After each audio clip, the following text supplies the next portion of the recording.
Farm Progress Broadcast presents This Week in Agribusiness, serving America's most essential industry.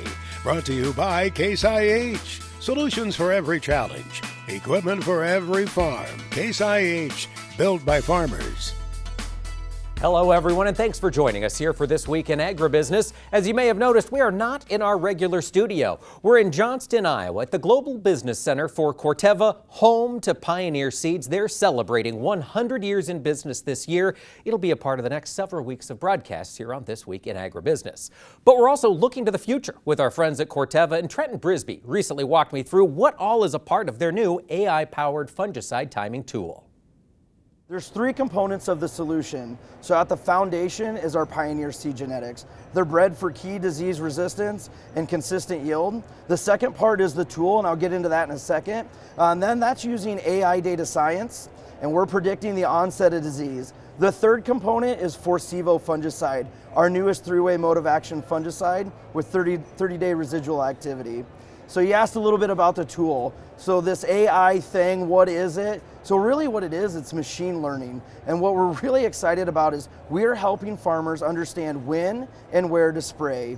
Typically, the optimal window to spray is somewhere between V12 and R4. And growers have to have all these things they're thinking about. When should I spray? Where should I spray? The airplane's going, does that mean I go now? What hybrid should I plant? Like, is the disease risk there? There's a lot that they have to think about. And so we've really dove in to make this as simple as possible. Talk to me about how growers can use it this year. How can we get access to it to plan ahead for the season? Absolutely. So this is exclusively offered through our Pioneer sales agencies. All right. Growers can reach out to them, plant Pioneer seed corn products, and then they can help them get started. Getting started is really as easy as planting our genetics. 2, we're going to ask you about giving us your as planted data. That's really what makes the model start to tick. And then 3, we're going to ask you about a few management questions. What's your tillage practice? What's your nitrogen? What was the previous crop? Are you irrigated or not? And then we're going to look at all the localized weather. And we bring all that together, and what we're measuring is leaf wetness and disease risk. When we do that, we're going to give you the optimal time of when and where to spray. Final question, we're thinking about why timing for fungicide application matters. Break it down for us. The science, why does it matter we hit it at that most important time? Yeah, so this year is a prime example of why it really matters. We had 4 of the key diseases hit, and in some geographies, they hit in these same exact spots. So what we're doing is modeling our northern corn leaf blight and gray leaf spot. And why it matters is that optimal window could be anywhere from V12 to R4. We really got to hit the max ROI, and we got to have the efficacy of our products. That's our seed products, and that's our fungicide products, right? Growers really want to know, am I getting the return on investment? So by predicting the onset of disease, we've been able to help growers using our timing versus traditional rule of thumb, which is typically the calendar of July. We've been providing a 5-bushel yield advantage year over year of just changing your timing. Nothing different. You might go early, you might go late. Tell me what the weather's going to do, our model will tell you for you. Trent, before we let you go, one more time, where can growers go to get this process started with the AI fungicide timing tool? Reach out to your local Pioneer sales agency, talk to them about it. You can go to pioneer.com, check out our agronomy tools, the new fungicide timing tool. Thank you, Trenton. And folks, if you want to help celebrate Pioneer's 100th anniversary, visit pioneer.com/100. Fight grease, dust, and contaminants on your equipment with a Hot C pressure washer. Visit hotc.com to find a local dealer, and remember, nothing cleans like a Hot C. It's been a busy week in the commodities markets as the war in Iran continues to intensify. It's hard to say where all of this will shake out, but one thing we have seen over the past week is more volatility and higher prices when it comes to oil. Well, joining me now is Monty Shaw. He's the executive director of the Iowa Renewable Fuels Association. And Monty, thanks for joining us today. Happy to be here. So we've got higher oil prices. Monty, we've got that happening to consumers. We've got farmers for the past several years demanding year-round E15 access. Feels like this is a great time to bring those two things together and save consumers a little money. Yeah, I mean, I don't ever try to look to for upsides of military conflict, but the fact of the matter is what's going on in the Middle East right now. Iran is shooting missiles at oil infrastructure. They could shut down the Strait of Hormuz. Oil prices are up. They could go up a lot more if one of those things goes big. And it just hits home, why don't we have more domestic opportunities? And so right now before Congress is an opportunity to remove the restriction on year-round E15. It's supported by ag, ethanol, and like 98% of the oil industry. There's just a few holdouts that are gumming up the works. And it's like the White House needs to pick up the phone and say, hey, consumers are going to need a break. Gas prices are going up. We can add supply. It's low cost. It's American. This is like number one on the list of easy things to do to bring gas prices down. When we talk about saving money, E15 can save money to that end user, that consumer at the gas pump. How much are we talking, Monty? So you drive around Iowa, anywhere you go, you're going to see it, and it's generally, it's up to the retailers, but it's generally 15 cents a gallon less here. We oftentimes in other states see it 25 cents a gallon less than E10. And then, I mean, the non-ethanol blends are way expensive, like another 40, 50, 60 cents more than E10. So this is real money that adds up over the course of a year. And while we've done some things in Iowa to make it pretty available here, most retailers are not going to add E15 to the lineup if they're not sure they can sell it 12 months out of the year. That's why the outdated regulatory restriction needs removed. It's not a requirement. No one has to sell it. No one has to buy it. There's no taxpayer money involved. Just get the regulation, outdated regulation, out of the way. Let the market forces take over with that less expensive, higher octane product. We like our chances in the marketplace. And I think that's why some in the oil industry have tried to block us for so long, is they know what we're going to do too, which is E15 will become the new normal. It'll become the new E10. Okay, and hopefully that happens sooner rather than later. Monty, we have seen some moves by this administration to at least shore up domestic demand. We got a little bit of clarity, or we're expecting clarity, on the 45Z tax credits. Do you see that bringing sustainable aviation fuel production to states like Iowa?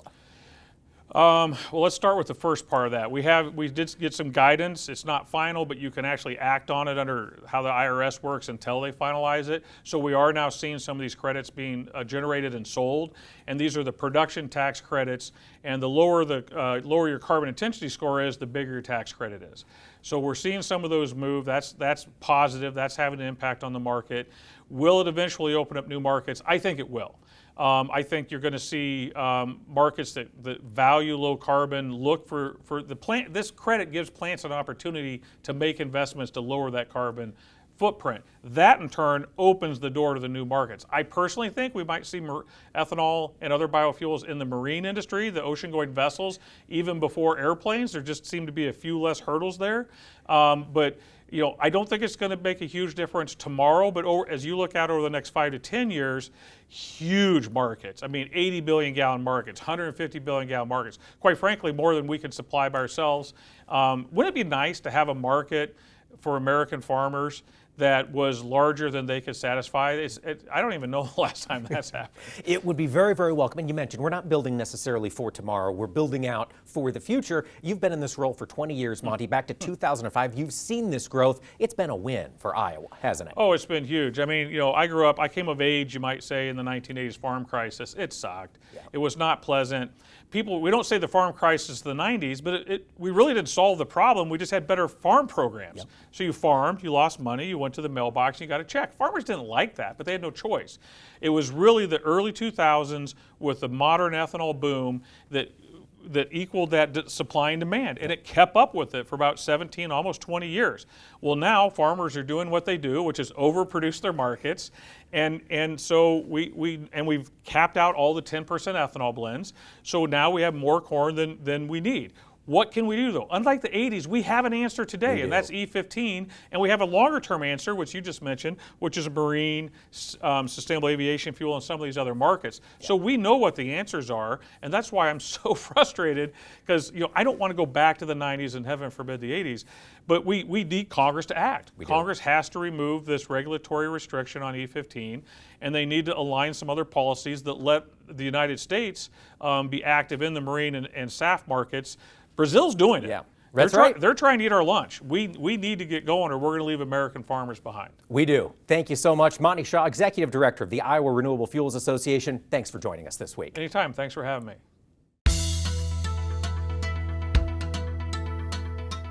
Well, at the Commodity Classic last week in San Antonio, I caught up with Randy Marks, Sales Director with Sukup Grain Handling Systems. He told me that Sukup runs grain management classes, and I asked him how they work. what we do is we kind of work in conjunction through a dealer network. And what we found is that, the dealers really need to get in contact with those end users, and this is a great way to do that. So we offer some classes where we come in, we talk about different practices on the farm, how you move your grain, how you receive your grain, how you dry your grain, right? And then, we get into, financing options. There's some grants and things out there that people can get hooked up with, so we kind of look at some of those avenues as well, just to try to help our dealers get some of those big projects and some of those farmers that they have taken care of. As we're thinking about efficiency on the farm, particularly when it comes to grain handling, so much goes back to site layout. Can you talk a little bit about how Sukup can help a farmer plan that site to make sense? Absolutely. So one of the things that we really look at, there are three key things really, are hard surface roads, access to hard surface roads, three-phase power, because all this equipment is getting bigger and bigger, and they need to have that power there. And then the third thing is, if they got access to a natural gas line, now you can really bring down that efficiency, get that efficiency for drying that grain. That makes sense. And of course, when we're drying that grain, when we're storing that grain, we want to have quality airflow. We want to keep that grain fresh, for lack of a better word. Randy, right. What's your advice on checking those grain bins this time of year? Well, right now, obviously, especially in the northern climates, we're getting some pretty ups and downs in this temperature. So what we're trying to do is make sure that grain, we don't want to spoil in the grain bin. So we want to try to keep it within 10 degrees of the average ambient air temperature. So we want to get out there, look at those grain bins, and make sure we're turning those fans on and doing our due diligence to look at that grain in the bins. Across farm country, Randy, one of the big challenges I'm hearing is financing. With growers, it's expensive. How can Sukup help out on that end? Yeah, so Sukup Manufacturing, we're partnered with AgFi. It's Ag Financial Group. We don't do anything directly with our end users and dealers. We kind of bring this AgFi in.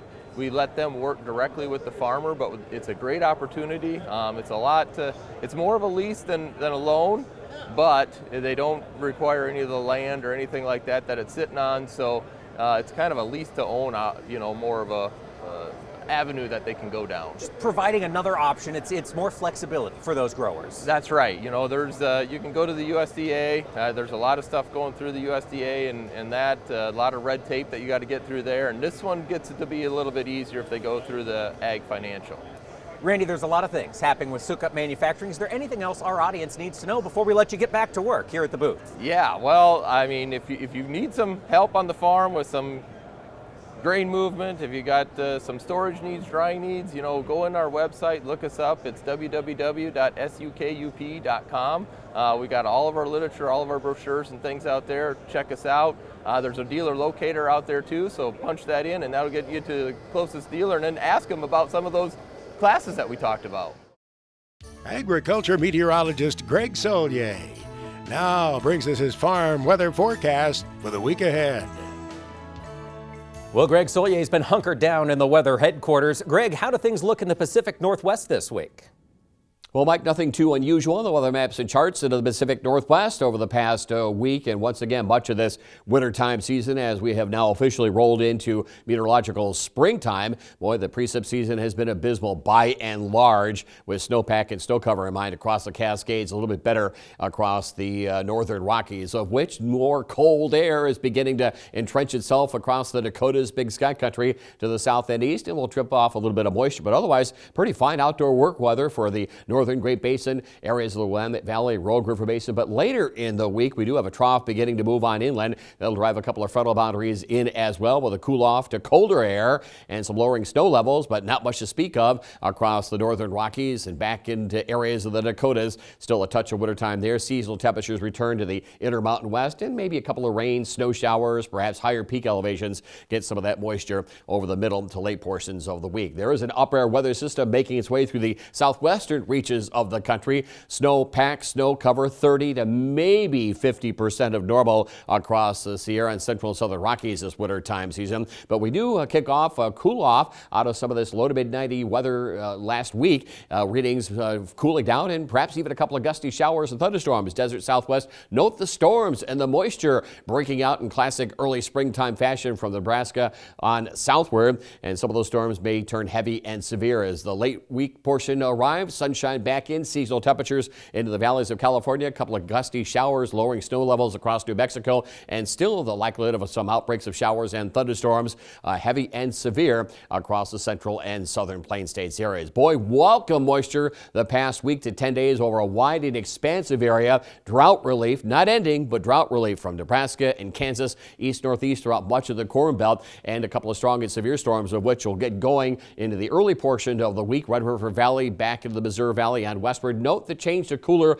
and colder across the northern reaches of the divide, parts of Big Sky Country and southern Canadian Prairie, and it is a much colder air mass on the move. We're not done with winter time, by the way. The rain will shift over to a round of accumulating snow into the far northern and western Corn Belt, but eastern sections, showers and thunderstorms, gusty south winds and temperatures well above average, more or less an April go of it, with moisture in mind, and plan accordingly with maybe some severe weather potential, which plays out in the southern plain states areas early in the week. Significant warmth, almost a summertime feel, gusty winds as well. And boy, some of those winter wheat fields do need the moisture. All high and dry as you head into areas of the lower Mississippi Valley on eastward. Still some corn planting operations in the heat down across the Rio Grande. Much cooler air on the move, and showers and thunderstorms as well on the move over the southern plains into the lower Ohio Valley over the middle to late portions of the week. Jet stream pattern in southwest and northeast, a series of disturbances along it. The cold air up towards the Sioux and the moisture widespread across the western Corn Belt. Last week, eastern sections moving into the northeast and New England. And as the week wears on, cooler air, the rain, what's left of it, over to snow. We're not done with wintertime there either. Northwestern and northern Corn Belt, widespread showers and thunderstorms, and additional drought relief expected across Missouri, Illinois, Indiana, into the northeastern states. Meanwhile, over the southeastern part of the country, it's a feel of summertime. Warmth and humidity, a couple of showers and thunderstorms, some early season field work going on. Well, Cotton Belt country as well as parts of Florida still need moisture. A couple of showers expected through the Sunshine State into the early portions of the week. That frontal boundary trapped across areas of northern Texas into the Ohio Valley. Showers and thunderstorms heavy and severe here. Meanwhile, very warm, humid weather over the southeastern states, Gulf Coast areas with temperatures well past 80 degrees. Closed captioning this week is brought to you by Farm Progress. Their team of experts reports on innovative solutions and essential information for your farm business. Visit farmprogress.com to stay updated.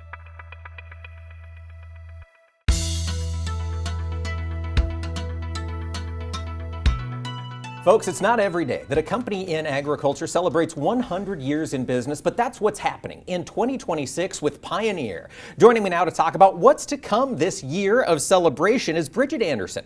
Bridget is the Seeds Marketing Communications Leader with Corteva Agriscience. And Bridget, thanks for filling us in on this exciting year for Pioneer. Thank you, Mike. I'm excited to be here and share more of what we've got planned. Let's dive right in. Of course, this is a year of showing folks where Pioneer has come from and where you're going for the next 100 years. And I know a lot of that is outreach. There's a new podcast coming online. Yep. Bridget, fill us in on the podcast. Yes. So for us, it's not just about celebrating where we've been. We want to be able to talk about that and really celebrate our heritage, but we wanted to really talk about how it has set us up for the future, you know, where we are today and where we're going. So we're really excited about the Pioneer 100 podcast. We'll drop that here in the next few weeks and have a new weekly episode for 6 weeks straight. And each episode is going to dive into a different aspect of the Pioneer business, really where we started, our foundations in that area, and then take us through to where we are and where we're headed in that space, really just as a way to show how this brand is thriving throughout the ages. And I understand that is going to be hosted by legendary farm broadcaster Max Armstrong. Yes, we're thrilled that Max was willing to work with us on the project. So one more time, that's coming out late March, mid to late March. Mid to late March, yes. And where can folks go to stay on top of it and keep up with all the episodes? Yep, so if you're listening to podcasts on a regular basis, go to where you go for your weekly podcast episodes, you know, Apple Podcasts, Spotify. We'll also house it on pioneer.com at our 100th anniversary landing page is another place to go, which is pioneer.com/100. Pioneer.com/100, keeping it simple. Keep it simple. I can appreciate that. And now, Bridget, of course, we're here at the Global Business Center for Corteva in Johnston, Iowa, which is the home of the Pioneer brand. Are you doing anything special here at this campus to celebrate the 100th anniversary? We are. So April 20th is actually our official date. So that's the day that our founders signed the Articles of Incorporation. We're excited to be able to use that as a date with our employees around the world. So while we'll be housing it here at Johnston, we'll have a global celebration that's happening on that day, really just to celebrate all of the milestones along the way. And of course, by the time we get to April 20th, you should have had some farmers opening golden seed. Bridget, let's talk about Yes. this incentive because it is really fun, it's fascinating, and we're going to get the answers here pretty shortly.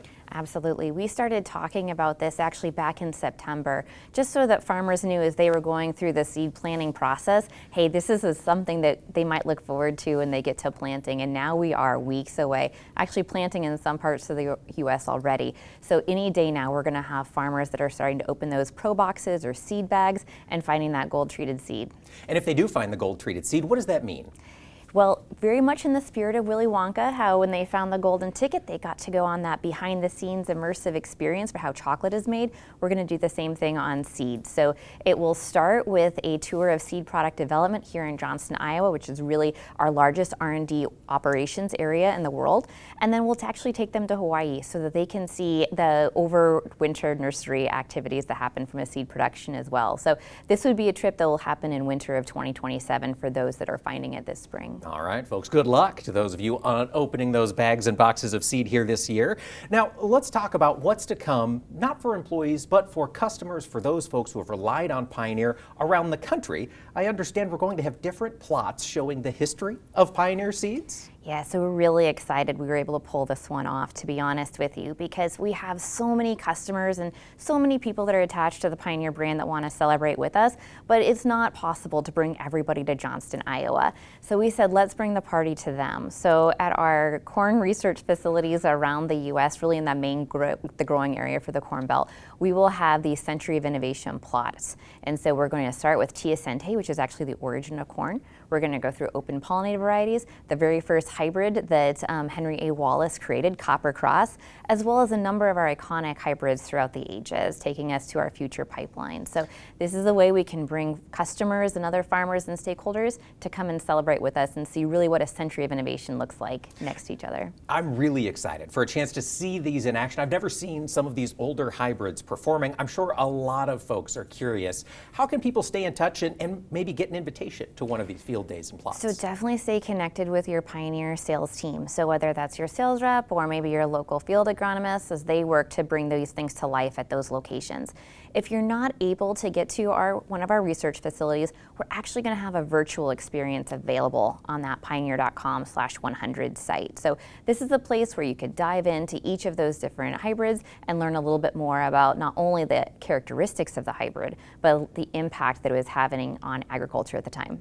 For that virtual experience, will we have to wait until post-harvest to experience that, or will it be updated over the growing season? It will actually be available starting in May. So that's really our date where we can go out there and start to share that. So whether you're going in May, it'll be through the rest of the year, of course, too, if you don't want to look at it quite yet at planting. I know not everybody is ready to look at mature corn in May. That might be a little unnatural. That's true. Now, of course, before we let you go, Bridget, there is a new trailer that Pioneer has that farmers and folks might see out at events. Can you give us the details? Absolutely. So we've created a Pioneer mobile experience that allows you to walk through history, is how I look at it. So we start really at the origins of Pioneer and we take it all the way through to the where we're headed.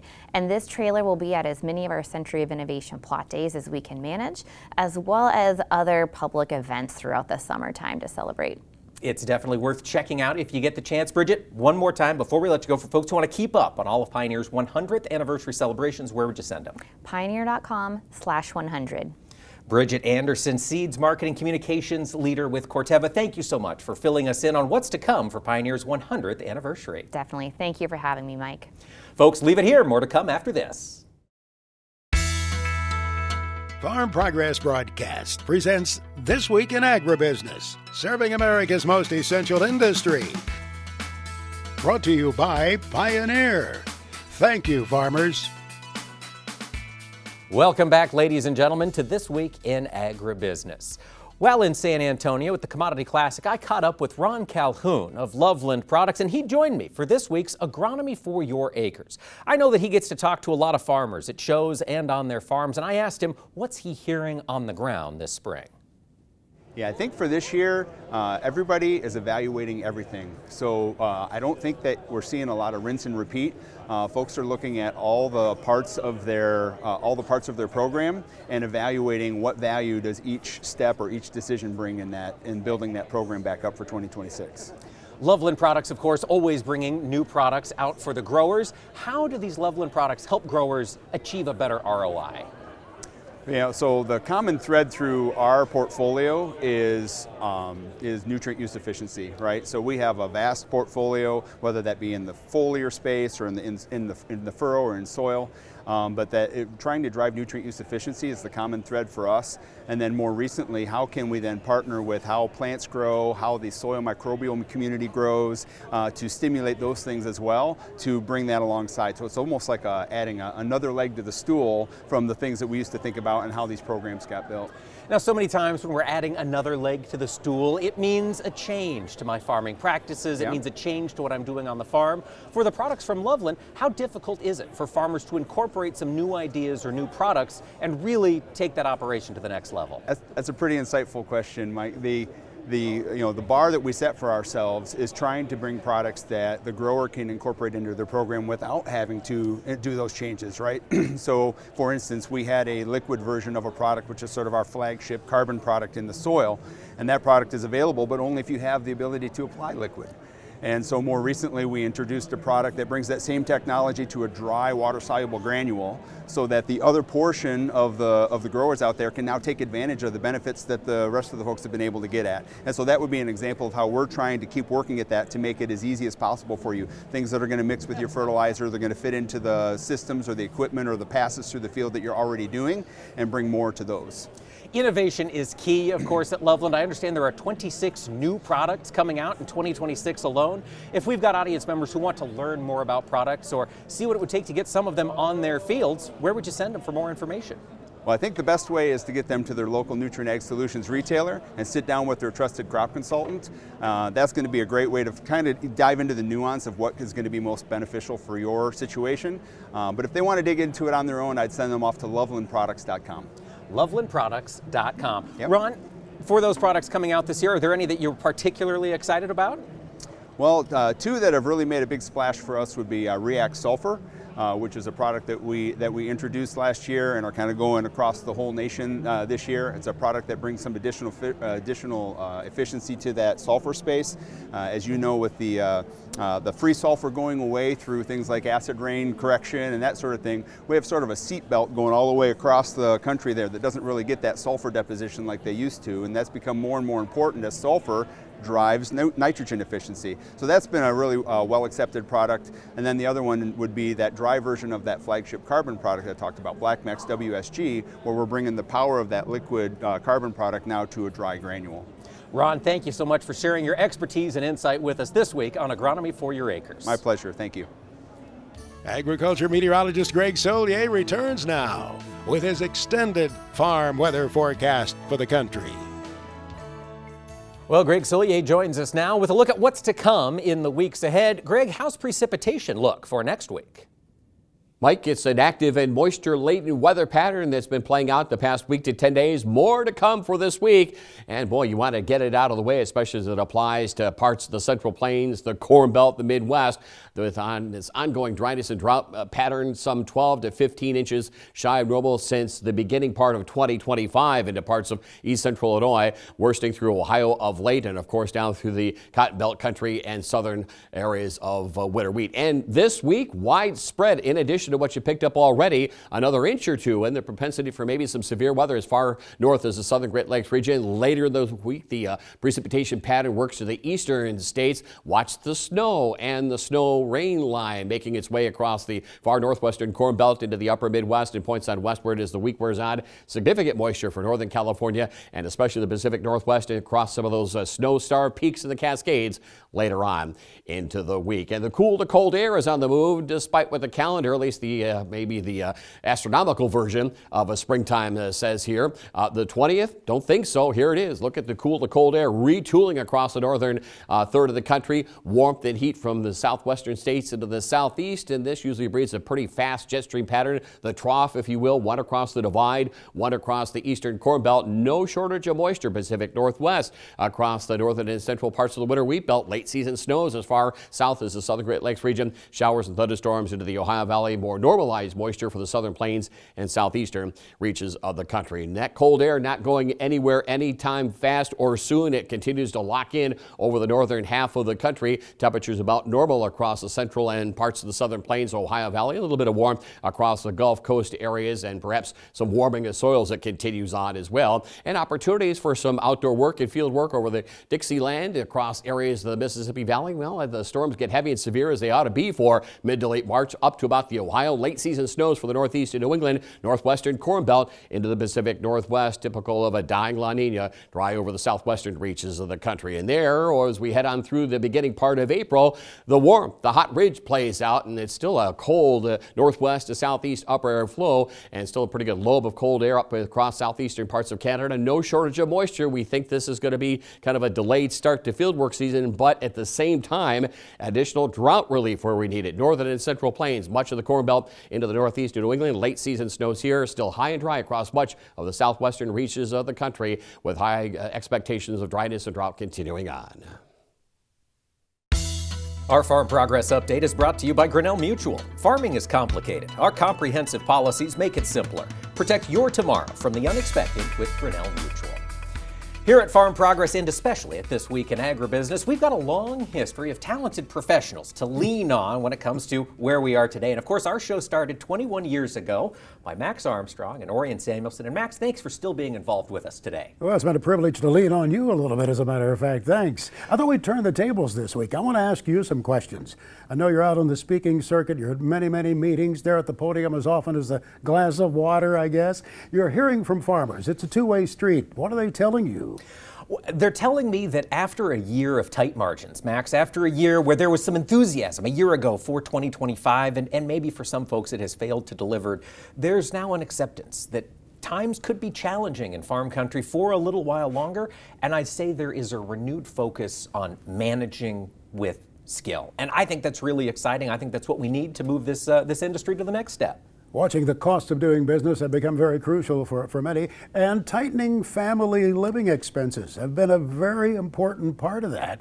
And that's often a difficult discussion around the kitchen table or in the farm office there. It is, and that's one of those long-running concerns I hear, particularly from those on the ag lending side. That's one of those easiest costs to start to climb once income starts to come in, and it's one of the hardest things to clamp down on once we get used to some of those finer things in life. It is interesting to watch the Purdue CME Group Farmer Sentiment Survey as it comes out every month. And if you look at the peaks and troughs and watch how closely they parallel commodity prices, understandably so, you get to see why that farmer sentiment can slip away. And we're in one of those periods right now.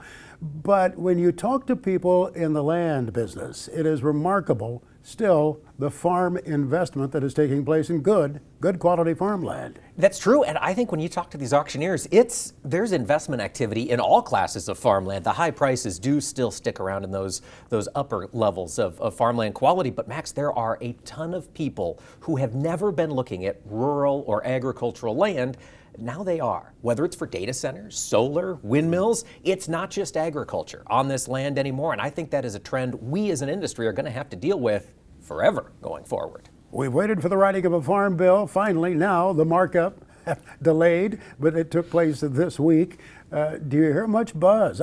Not just among farm leaders, but rank and file, if you will, farmers. I don't. When I talk to folks on the ground, the rank and file farmers, the folks out there turning the soil over and growing the stuff, most of what they wanted to see accomplished in a farm bill, I think got done. With the adjustments to reference prices in the One Big Beautiful Bill Act, they're going to see that hit their pocketbooks this year. I think that's a win. As we look at conservation, as we look at some of the association's goals, I think they would like to see a farm bill. Thanks for letting me pick your brain. Folks, hire him for a meeting. He's a great speaker. He's knowledgeable. Thank you, Max. Ag Speakers Network. Thank you so much, Max. Always a pleasure to have you on the program, and we look forward to you sitting in behind the desk here in 2 weeks. Thanks. Folks, leave it here. We'll have more to come after this.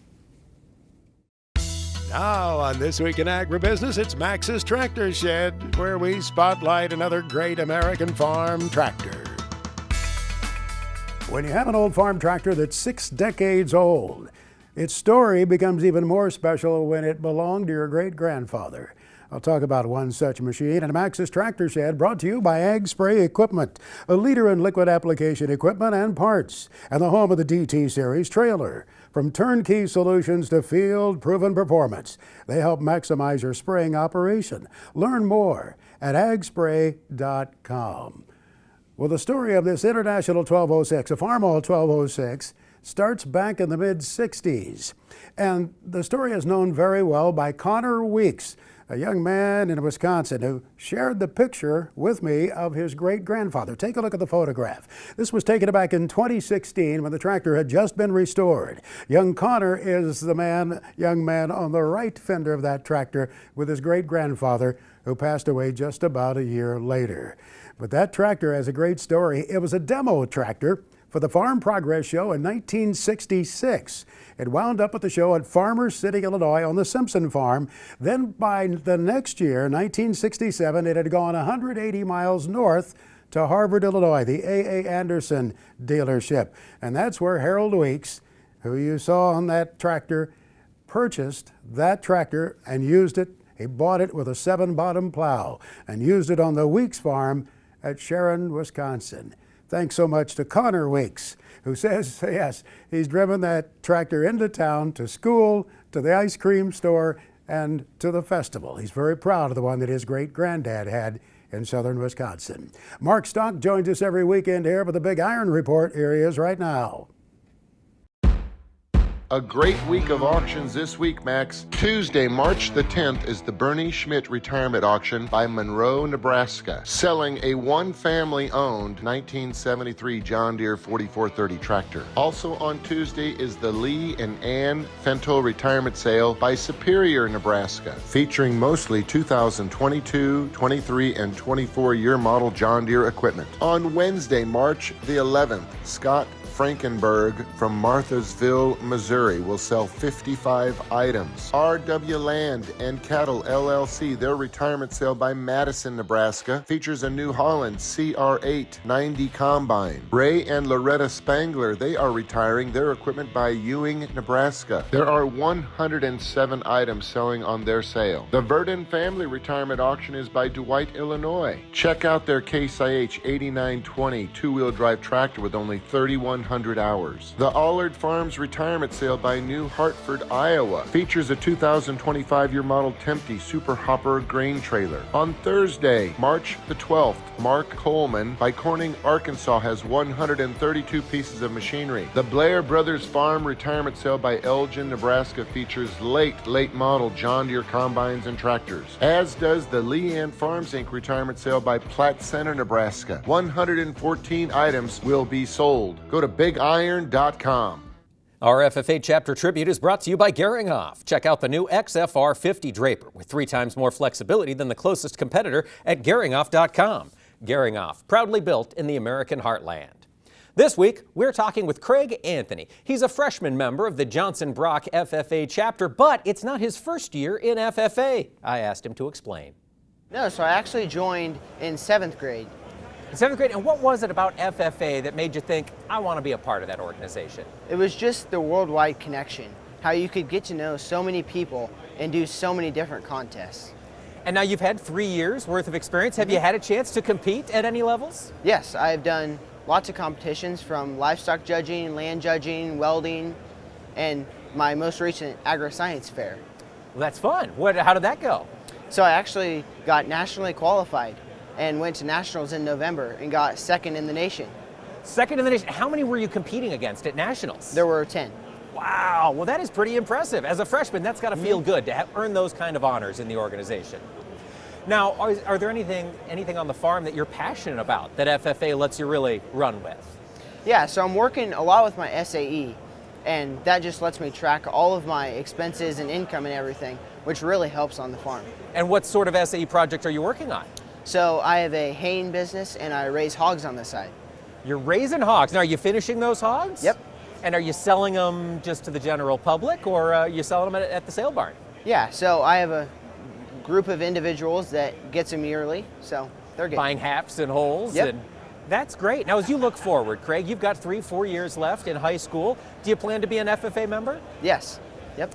What are you excited about as you look forward to the potentials of your FFA career? I want to get better at all the contests. There's so many more out there, especially with the CDEs and LDEs, that I just want to try them all. I love that. Try them all, and you've got that competitive spirit, which is going to serve you well in FFA. Craig Anthony, thanks for joining us this week. Thank you. Chad Colby's Tech segment is brought to you by AGI, supporting your expertise with industry-leading grain handling, storage, conditioning, and monitoring solutions. AGI, we're right there with you. Chad Colby had the chance this past week to go to ConExpo. It's the largest showing of construction equipment in the world. It happens just every 3 years, and he said farmers were on the grounds as well. Technology was everywhere this year at the ConExpo show in Las Vegas. If you haven't heard of this show, like Mike said, it happens every 3 years, but the scale of it is what's impressive. It's the largest construction show in North America. The size, 2.5 times bigger than the National Farm Machinery Show. You're going to see live demonstrations like you see here in the outside lots. You're going to see things that you're just not used to seeing, like equipment used in the asphalt industry or maybe in the heavy aggregate industry, where you've got to use scale models to show because the equipment is frankly just so big. But there's still a lot of great things to see here, like this Deister 3-deck screen. I just was really appreciative of all the company's efforts because there's 2,400 vendors here, actually over that, and you're going to see everything, whether it's power supply or welding. I had a nice visit with the folks from Miller, and I think the part that got my attention was, and I may have to come back to this in a future tech segment, is they showed how robotic arms are becoming user friendly. And what I mean by this arm right here, you see, I could actually grab it, move it where I wanted to weld, and then push the button and it would complete the weld. And the part that's interesting about that is it can also do multi-layers. It was pretty cool. This is some GPS technology from the folks at Emlet. It's the same systems that we use with our drones. It was nice to see them there. Lots of people, lots of folks in the ag industry was there. I got a lot of questions. Chad, I'm going to my first ConExpo. What do I do? You get some comfortable shoes, number one, because it's just hard to even put into scale how big this show is. It happens every 3 years, and I encourage you, if you've never had the chance, jump on the opportunity. For me, I believe this is my 4th one, and I can tell you this, I can't wait for the next one as well. For This Week in Agribusiness, I'm Chad Colby. Thanks for that update, Chad Colby. It looks like ConExpo might have to be one that goes on my list 3 years from now. Folks, leave it here. We'll have more to come on This Week in Agribusiness after this.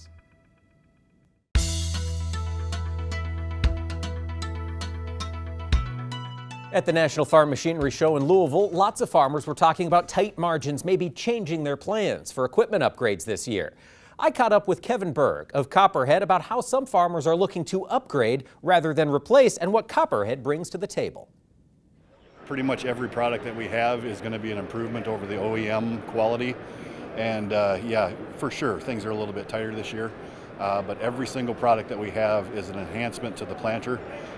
We have closing wheels, we have pivot repair kits, gauge wheel arm kits, row cleaners, basically anything front to back on the planter. We have a solution. And again, it's going to bring it up to probably better than OEM quality with the enhancements that we offer. And Copperhead is always bringing new products out that are better than OEM. You've got a couple new ones on the grounds this year. Can you talk us through what's out from Copperhead? Pretty excited. We've had the gauge wheel arm now for a couple years, but we added Kinsey, so now it's available for John Deere and Kinsey. We're working on other models as well. The one thing we're really excited about is the new row cleaner. It's available in a frame mount and a row unit mount, so it can be mounted independent of the row unit. And it's just it's a slick design. It clears the trash well. It follows the ground great, and it's a swept back design, so it's a lot easier on the equipment. All right, and farmers so far, good response from the new products? Absolutely. We've been field testing now for a couple years. I personally have been, and we finally bring it to market this year, and so far the results have been great. Even in a tighter economy, people are still looking to upgrade and improve performance. And I think you led into a key factor. You're a farmer as well. You understand this equipment. Your team understands this equipment. They understand the farm economy. Can you talk a little bit about the Copperhead efforts to help educate farmers in this economy? Sure. So our sales team they're not just taking orders. They are out there visiting dealerships. We've probably done 30 to 40 planter clinics this year. So they're busy not only just informing people about product, but training dealers, training technicians, how to install the product, how to explain the product, and really just helping support our dealer network and ultimately the farmer as well. They've also done webinars, so we're really doing a lot of informative type training and just looking to help out our dealers. And if we've got viewers who would be interested in a planter clinic or perhaps learning more about the tools that are available, where can we go to learn about those and when they might be coming? Copperheadag.com. Check us out there. You can always, we've got the show schedule posted there, but talk to your local dealers. You know, if you've got questions, talk to those guys. They can reach out to us or give us a call directly. Well, folks, thank you so much for joining us here at Corteva to celebrate our friends at Pioneer's 100th anniversary. To be a part of their celebrations over the course of the year, visit pioneer.com/100, and to check out Max Armstrong's Pioneer 100 podcast, just search your favorite podcast source. That'll be out later this month. Thanks so much for joining us today. Be sure to catch us next time right here for This Week in Agribusiness. This Week in Agribusiness is recorded in the Strauss studio. Family owned since 1948 and trusted by pros worldwide, Strauss makes gear that works as hard as you do. Tough, functional, and resilient. This isn't just workwear, it's gear engineered to perform. Gear up now at Strauss.com. This Week in Agribusiness is produced by 22 Creative Group and has been a presentation of Farm Progress Broadcast. We invite you to visit us online at agbizweek.com.